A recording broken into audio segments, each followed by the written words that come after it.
Hello, students. I'm Mouchandra and welcome to the sixth lecture of the chapter Molecular Basis of Inheritance.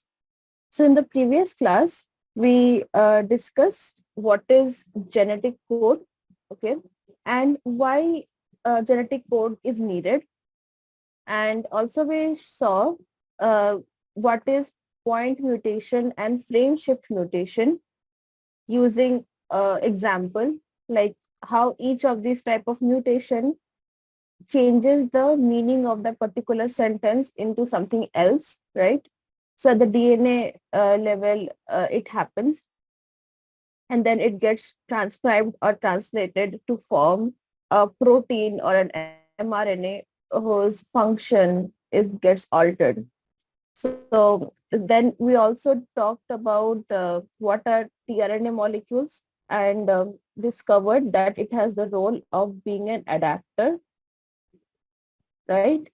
One end of the tRNA molecule uh, can bind to amino acid, whereas the other end contains the anticode, which complementarily binds with the codon over the mRNA. So in this way, the tRNA molecule brings amino acid specific to a particular codon. Then we also described the process of translation, the three phases, the initiation phase, elongation phase, and termination phase. The initiation phase, we know we saw that once the mRNA is formed, it is transported outside the nucleus, and in the cytoplasm, the mRNA binds with the small subunit of the ribosome. So that marks the beginning of the translation process.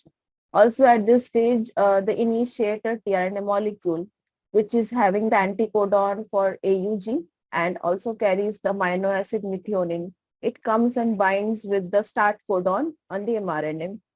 And the large subunit that contains the site for the subsequent tRNAs that also binds. So at the end of the initiation phase, we get a complete ribosome with both small and subunits with mRNA in between. And then the process of polymerization of the amino acid begins, all right, in the elongation phase. And lastly, once the stop codon is reached in the mRNA, the translation process stops, and we get at the end the complete polypeptide chain. So this is a short recap of what was discussed in the previous class. Now in this class, we will discuss how gene expression is regulated. So recall the central dogma of molecular biology, central dogma of molecular biology, right? Well, that we discussed in the previous few classes. We know that the DNA, the information in the DNA gets transcribed to form RNA, right? And the RNA information gets translated to form the protein molecule. So this is called the gene expression. That is, uh, when the information in the DNA comes to the protein level, that is called gene expression. And this process of gene expression through all these stages, transcription, translation, so it is regulated, all right? Means it makes sure that during each of this phase or at each of this step, there is no mistakes, okay? Because if mistakes happen, it can alter the cell function as well and alter the organ or tissue function as well. So, and then ultimately it can make the survival of the organism difficult. So, cell makes sure that there is no mistake in copying the information from DNA to RNA, that is transcription. Also, it also makes sure when the need of transcription is there, that is also regulated. So mistakes are regulated. The time of expression is regulated. And these are regulated by various mechanisms, all right? And they are regulated at different levels. So transcription can be regulated, translation can be regulated, or any process in between. A protein modification is also there after the protein synthesis, that can also be regulated. So everything every step that is happening during the gene expression process, there are points where regulators come and make sure that acha pehle to sahi bana tha, now next thing is going to go according the same way. If something goes wrong, these regulators stops the process altogether and says to start the process again. All right. So in eukaryotes, like in humans, the regulation process inside the cell is complex, all right, because there are regulatory factors that are present at the level of transcription as well as at the level of splicing. That is, when the premature mRNA, okay, it gets, undergoes the process of splicing where introns are removed and capping and tailing is done. So that process is also regulated so that uh, particular sequence of exons get only stitched together. Then transport of the mRNA from the nucleus to cytoplasm, that is also regulated. Okay, to make sure if 100 molecules of mRNA are synthesized, then all 100 molecules should get transported. If there is any factor hindering this process, that factor had to be removed. So this thing uh, is done by the regulatory factors. And lastly, the process of translation is also regulated. Means there are factors that make sure that the information in the mRNA is correctly being read and translated into a sequence of amino acid. So, and also there are regulatory factors that make sure that the synthesized protein folds well or undergoes proper kind of modifications so that the protein becomes completely functional. So that is not the scope of our discussion. So what to consider is that regulatory factors exist at several levels of the process of gene expression. Whereas in prokaryotes, the regulation is relatively simpler. I'm not saying it's very easy. It's simpler in comparison to eukaryotes. And also the gene expression is another point to note is that gene expression is regulated by metabolism, physiological needs, and environmental cues. What does this statement mean? So let's understand through an example. Suppose there is a bacteria, all right, and it needs certain kind of amino acid for its survival, right? So while growing this bacteria, we supply this amino acid in the culture medium. So there are metabolic pathways which are there inside the bacterial cell that is going to help in consumption of this particular amino acid from the media and then utilizing it for other pathways, right? Or it can directly just give energy molecules, the ATPs. Therefore, it will help in survival. So, in the pathway of the metabolic pathway of metabolizing the amino acid for that particular pathway, the cell needs synthesize various kind of enzymes, and the information of what kind of enzyme needs to be synthesized, these are present in the DNA. So the metabolism is actually regulating which kind of enzyme needs to be synthesized. Similarly, what kind of physiological needs are there? All right, a particular organ needs to do same function, like heart needs to beat regularly. If the heart stops beating, the organism die, right? We die. So there are certain genes that are responsible for making the heart beat. So these needs actually regulate the expression of that particular gene. Similarly, the environmental cues. So in different regions of the world, people are of different skin color. So the environment is also different. So in colder regions where there is UV exposure is less, there the skin doesn't secrete that much of pigment, melanin pigment, right? So the environment there is regulating the secretion of that particular protein, melanin. Similarly, whereas in tropical regions like in India, So here we are much more exposed to UV than the people who are living in poles, like in colder regions. So for us, it is very, very important for our survival that our skin secretes ample amount of melanin. So in this way, expression of a gene, okay, it is actually governed by what kind of metabolism is going to happen inside the cell, or what needs are there, physiological needs are there, and what kind of environment that particular organism lives. Okay, so that is also the basis of how the organism adapts to that environment and everything. These things are all related.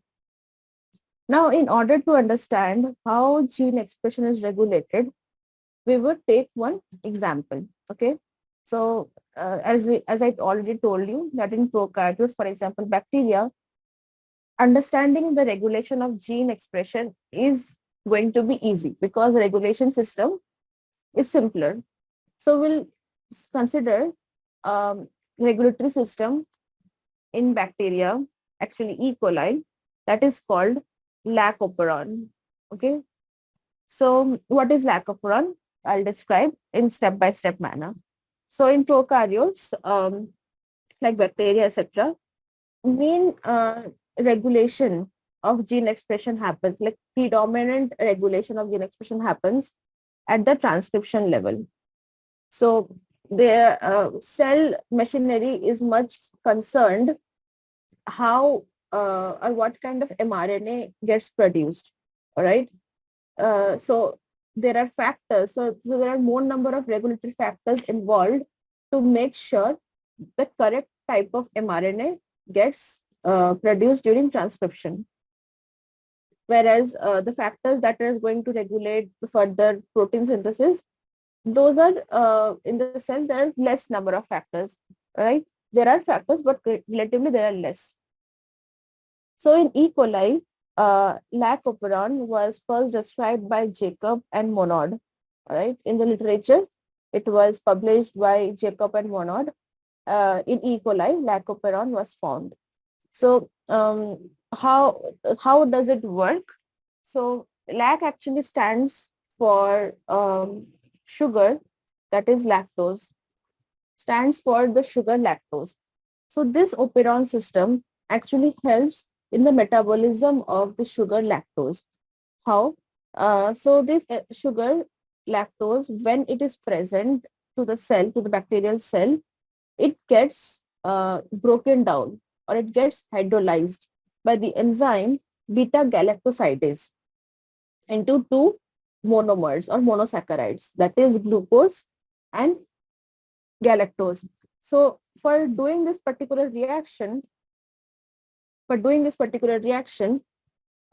lac operon is going to help, because the structure of the operon, after understanding the structure of the operon, you will understand the genes that gets expressed into particular types of enzymes. And these enzymes actually help in successfully making sure that this metabolic reaction takes place. How? I'll come to the next slide. So synthesis of beta galactosidase and few other enzymes is regulated at the transcription level in E. coli. So beta galactosidase is the enzyme, the main enzyme that is going to convert the disaccharide lactose into monosaccharides, glucose and galactose. But other than beta galactosidase, the cell also needs other kind of enzyme. And together all the necessary enzyme make sure that the lactose metabolism takes place successfully inside the cell. So what is the structure of the lac operon, a lactose operon? So operon system is given here. So it consists of few key identifiers. Okay, when you see these kind of regions, you can understand that this is an operon. Okay, this is an operon system. So there will be operator region that lies downstream. Okay, if this is 3 prime, this is 5 prime, this is that the operator region lies downstream of the promoter region P. All right, and since operon exist only in prokaryotes, not in eukaryotes. And we know the prokaryotes consist of polycistronic regions in their transcription unit. Means within the structural gene region, there are more than one gene that gets transcribed. All right. So this is polycistronic. We have understood this term in my previous lectures. Okay. So lac operon is polycistronic, means it consists of more than one gene. So more than one gene has the same promoter, had the same promoter. So when the RNA polymerase will come and bind to the promoter, it will synthesize mRNA, and that mRNA will result in synthesis of three types of proteins in this case. So and also the functioning of this particular region, whether or not this structural gene should be expressed or not, or transcribed or not by the RNA polymerase, it is actually regulated by a regulatory gene. So in lac operon, it is called I gene. So the product of expression of this regulatory gene, the protein, that protein is going to somehow play an important role in making sure at what point of time the transcription of the structural gene is taking place and when it will not take place. So this is the regulatory gene, and it lies upstream of the promoter of this particular transcription unit that I've shown in this bracket. So this is the type of a operon system. Okay, this is the structure. This structure is called an operon. So inside bacterial cell, people have found similar types of operons. So other kinds of operons also exist. So a lac operon is important for metabolism of lactose. So there are other operons like trip operon that is important for the metabolism of tryptophan, that is an amino acid. Then ara operon, okay. Then his operon, val operon. So these are all operon systems that are important for metabolism of say tryptophan. Then arabin, like you can check in Google what ara means. Okay, it is a particular kind of amino acid called arabinose that is found only in prokaryotic systems like bacteria. Then there are histidine, okay, then valine. So these kind of operon systems basically helps in metabolism of different kind of amino acids and sugars as well, like lactose is a sugar. Um, so lac operon is a system that regulates the metabolism of lactose, which I've already told. Now, in E. coli, suppose you're culturing E. coli colonies, okay, and for that you need to give some nutrients for its growth, necessary for its growth. And into that nutrient media, you add the component lactose sugar in it. So in presence of lactose sugar, the bacterial cell will take up that sugar, okay, and take up means the sugar will pass through the cell membrane and reach the cytoplasm of the cell, and there once it happens, it will undergo this metabolic pathway where lactose will get converted to glucose and galactose by the hydrolytic mechanism of beta galactosidase. Now this glucose and galactose, they will become monomers which can readily participate in different kind of in other kind of pathways like glycosis, etc., which will generate energy molecules, that is ATP molecules. So these monomers become the source of the energy for the bacterial cell. So this metabolism is this metabolism of lactose is controlled by the lacoperon. So the structure of the lacoperon that we saw here, this structure, when the structural genes get expressed, it will make sure that this particular pathway is followed, and as a result the cell will get energy. Okay, so this is the overview of why lac operon is important. Okay, and we'll now see each of the component of the lac operon and how it works, how it gets switched on and switched off. So this is the lac-operon image that I've shown in the previous slide as well. I'm showing you again. So this region is the region for the regulatory gene. Here, regulatory gene is called the I gene. Now, once the I gene gets expressed because of the promoter P, this promoter, it will express a protein that is called repressor protein. Okay. Now, from this region to this region, this is your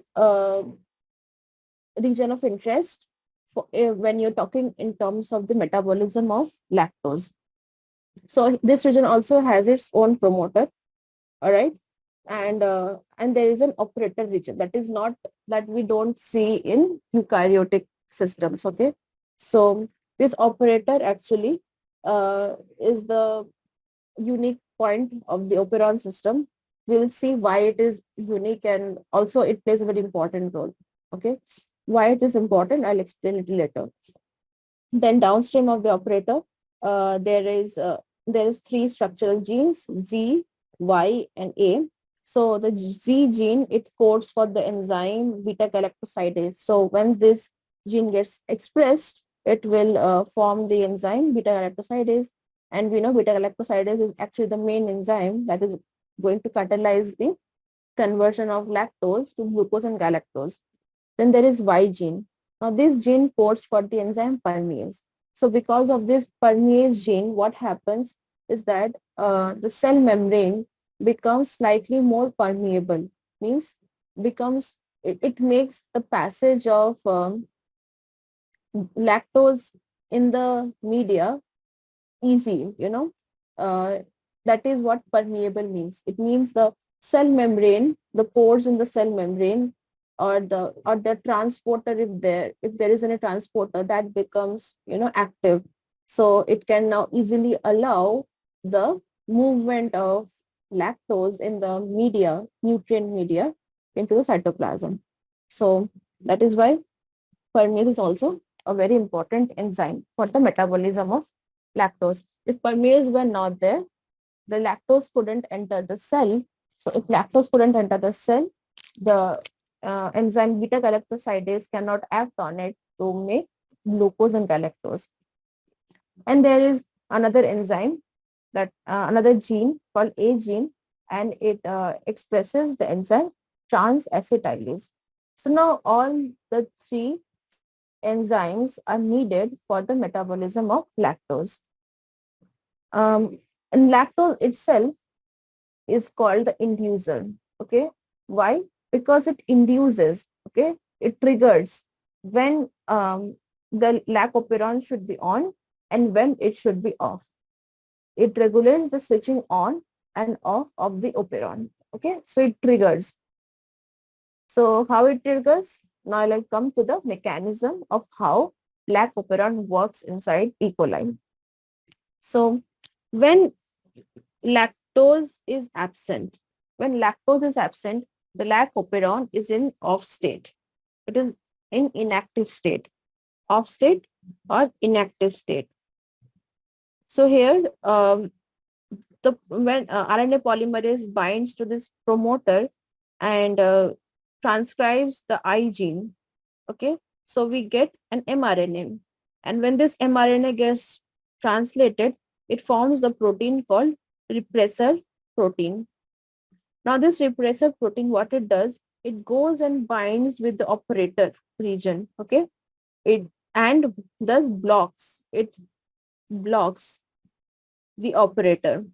So because of which, if an RNA polymerase molecule comes and binds to the promoter region, it cannot move forward towards the structural gene and do the process of transcription. So transcription here is blocked.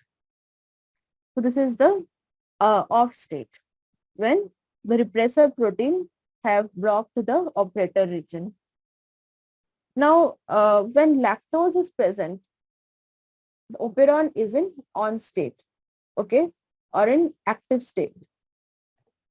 Because in presence of lactose molecule, what it will do, it will go and bind with the repressor protein. This is the repressor protein. So it has bound. So because of this binding, the repressive protein will undergo some kind of a conformational change that will make it less, it may less, it will have less affinity to bind to the operator region now. So it will then get easily released from the operator region. So making the operator region free. It is now free. All right. So now when the RNA polymerase molecule comes and binds to the promoter region, the entire region here all the structural gene is free. So the can take place. Transcription can take place. So as a result, when transcription takes place, we get a single mRNA molecule from that contains the information from all the three structural genes, and when it gets translated, we will get the three enzymes. Now these three enzymes will go and participate in lactose metabolism, right? Lactose metabolic pathway. Okay, so this is how the lac operon operates. When it is in off state, means when lactose is not present, then the repressor is blocking the operator region, whereas when lactose is present, lactose is going to go and bind with the repressor protein, causing it to have some kind of a conformational change, which will lead to unbinding of the repressor protein from the operator region, making the operator region free, because of which now when RNA polymerase comes and binds with the promoter region, it can now do the transcription process, okay, and transcribe all the three structural gene. So as a result, we will get all the three enzymes important for the lactose metabolic pathway.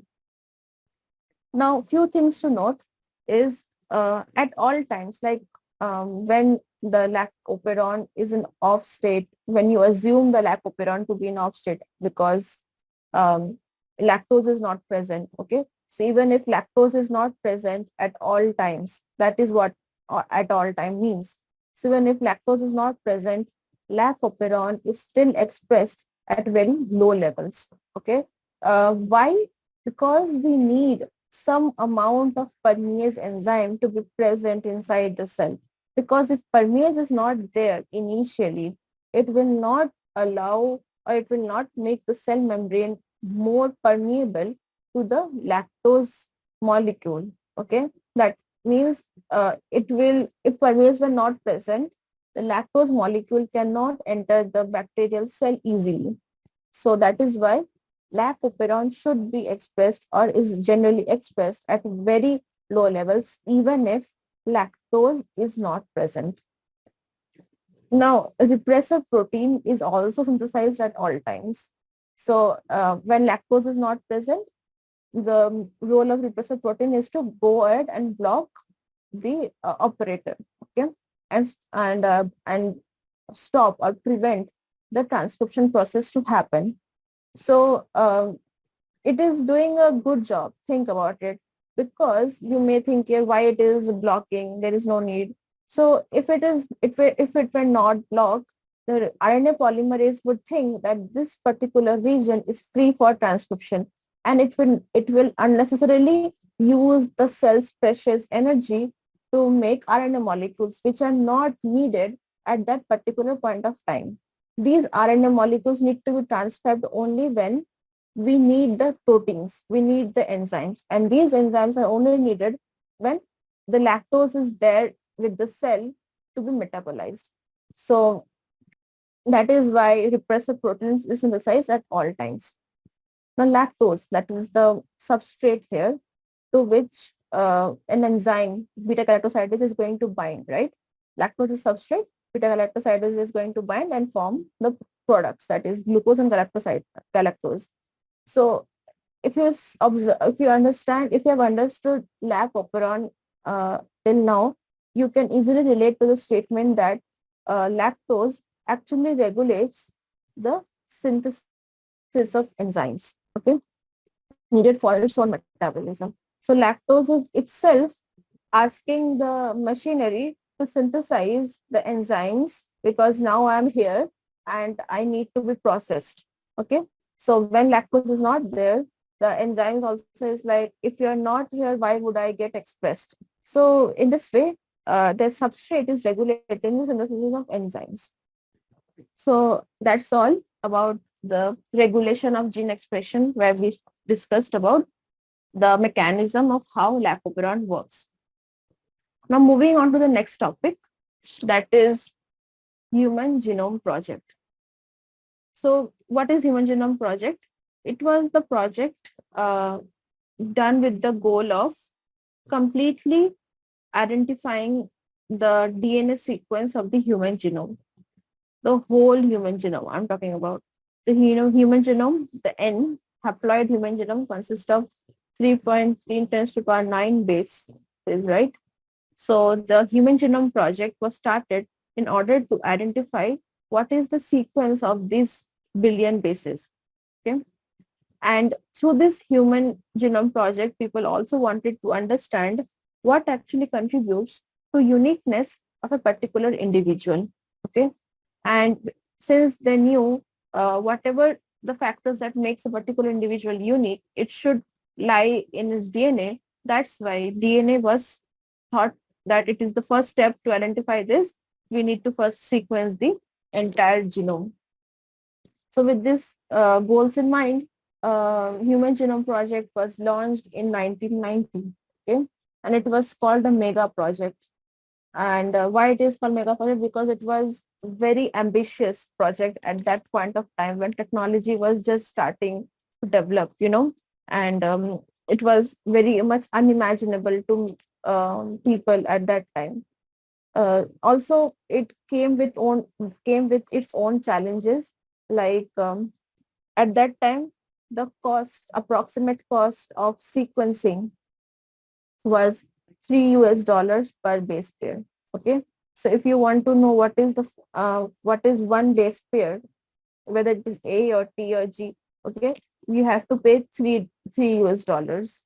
And if now people had to know that for the entire 3.3 to 10⁹ billion 9 bases, means they had to know the sequence of the billion 3 billion bases. So they are now going to have to use approximately 9 billion US dollars. So it was quite an expensive project. Okay, it is going to need a large amount of funding. Also, whatever sequence data that gets generated as a result of sequencing, they needs to be stored. Okay, and for that storage, people needed the computation power to be very, very high.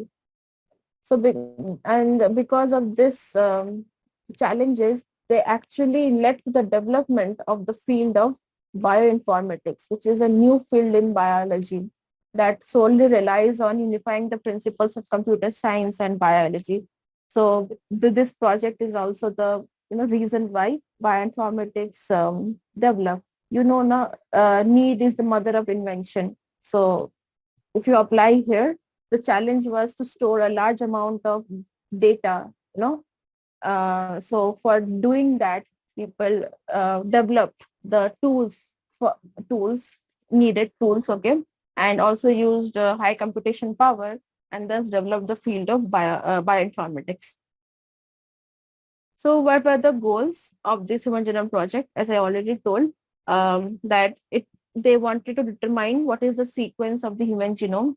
Also, they wanted to identify all the genes, what are all the genes in the human genome. So at that time, people thought to be around like 1 lakh genes to be there, 80 to 1 lakh genes to be there. But later on, they found that there were only 20 to 25,000 genes, or 30,000 genes were there. So they wanted to know what are all those 20, 25,000 genes. Also, they had the big goal to develop a database where they can store all this information. And this database was made free. You can now also check anyone in the world who is working in this area can access the data that was generated during the Human Genome Project using these databases. Also, they developed various kind of tools or improved the existing tools that help them in analyzing the generated data in a much faster and easy way. Also, their goal was to transfer the developed technology as a result of this Human Genome Project to other sectors. So other sectors can also use these tools and progress their own fields. Lastly, they had the goal to address all kinds of ethical, legal, and social issues that they think might arise from the Human Genome Project. Legal issues could be many. Then ethical, people can question the morality of this particular project. Social issues would be also there. So the project started with these six goals in mind. The project was coordinated by the US Department of Energy and National Institute of Health. Okay. And it was the project ran for 13 years. Okay. Starting from 1990 to 2003. Various countries joined hand with US to contribute into this particular project.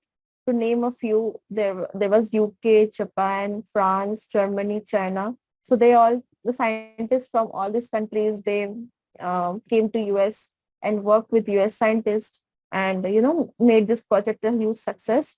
Then when they were able to do sequencing of the human genome, uh, projects were also ran for sequencing the genome from various model organisms, okay, like yeast, bacteria, C. elegans, Drosophila, rice, Arabidopsis, etc.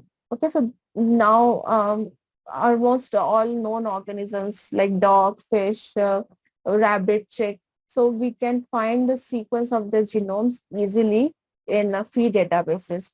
Okay, so you can see the Human Genome Project was a seed, okay, that led to the discoveries of sequences, complete sequences of various other organisms as well.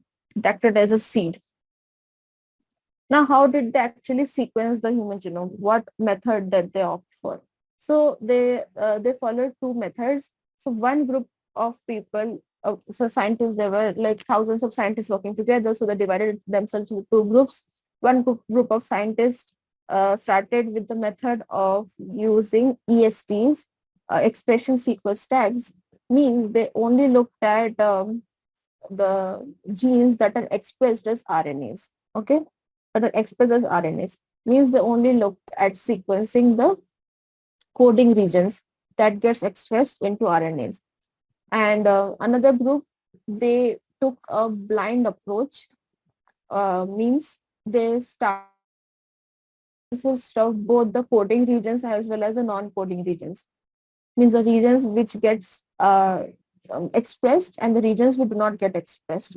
So this method was called sequence annotation. So when they were done with the entire length of the DNA, so they then assigned functions to them. Okay, means they annotated or gave it an annotation that this particular region is having some kind of function. So that is the sequence annotation method. For starting out, what they did, they first took few human cells from a different part of the body, or is even to take from same part of the body, the same tissue, all the in all the tissues of our body will contain the same DNA content. So you can start, or the scientist started obviously with the cells which is easily available. Okay, so they started with those human cells which are easily available and isolated their DNA. Once they did that, they used nucleases, which are the enzymes that are used to cut the DNA strands. So they use nucleases to make DNA fragments. Okay, so after DNA fragments were made, they were put into host. Okay, they were put into host. This method is called DNA cloning. Okay, and two types of host were used: bacteria and yeast. So fragments that were put into bacteria, uh, they were called as bacterial artificial chromosome, and those that were put into yeast, they were called as yeast artificial chromosome or YACs. So for each fragment, they created equivalent pack or YAC. So now they basically created a library of all the fragments. Now, inside this host, the DNA fragments gets amplified. They gets increased in number. So now, when they take particular bacterial cell containing a large number of a particular DNA fragment, they can, when they isolate that DNA fragment from the bacterial cell, the amount will be huge. Okay, it will be more. If initially it was 1, now it will be 10. So the amplified amount of DNA fragment will be now used for sequencing. So for sequencing, they use the method called Sanger sequencing. So Sanger sequencing was actually developed by a scientist called Frederick Sanger. So how this method works, you will study in higher classes. Okay. Now, also while making the DNA fragments, they were cut in such a way that they were overlapping. If you see these three fragments A, B, C, you will see that say this region is overlapping, whereas this region is also overlapping. So these overlapping fragments will actually help in arranging the fragments. So if we see this particular image, we can say that okay, A fragment, after which B fragment will come, after which C fragment will come. So this will be the physical order of these fragments. Okay, and since the length of the human DNA is so long, it is not just going to make these three fragments that we can easily manually look at and do it. It's going to be like lakhs or thousands or like 10 lakhs of fragments. So in order to do the physical mapping as fast as possible, they developed various kind of computer softwares. So these computer softwares can be called are called as bioinformatics tools, which are still people use for their research, which is similar to this kind of studies. Now, maps were also generated. What do you mean by map? Like while going somewhere from your home to say to a mall, you need map, right? You see Google Map. Similarly, in the genome itself, so genome is so long. In order to navigate where to go, okay. So for that, maps were created. So two types of maps were created. One was physical map and one was genetic map. So physical map was created using the method called RFLP, or restriction fragment length polymorphism, and using markers called microsatellite markers, which are nothing but repetitive DNA sequences. Okay, like a particular stretch of bases, say CAG, is repeated n times. Now this n could be 10 or 20 or 100, etc. Similarly, another marker could be CA. Okay, so you will study these things in detail, but just remember the terms. Okay, if any of you are interested in pursuing the field of biotechnology, it will really help you. Next, another kind of map that was created, that is called genetic maps. So these genetic maps were generated using linkage studies, where they understood what is the relative position of one gene of the another, and what is the likelihood of that these two genes will get separated during the recombination event. Okay. Now, what people observed, or what observations were drawn from the results of the Human Genome Project. Okay, the results of the Human Genome Project. First is that people found that the human genome actually consists of 3,164.8 7 million base pairs. Okay, that is the exact number of base pair that is there in the human genome. Next, they found that the average number of base pair found in a gene is 3000 BP. So in average, uh, a gene contains 3000 base pairs, whereas the largest gene that they discovered is called the dystrophin gene, that consists of 2.4 million base pairs. The total number of genes they found, it was 30,000 genes.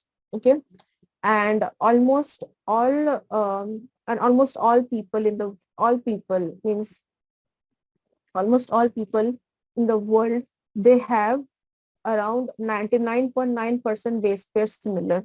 Only 1% is unique in each one of us.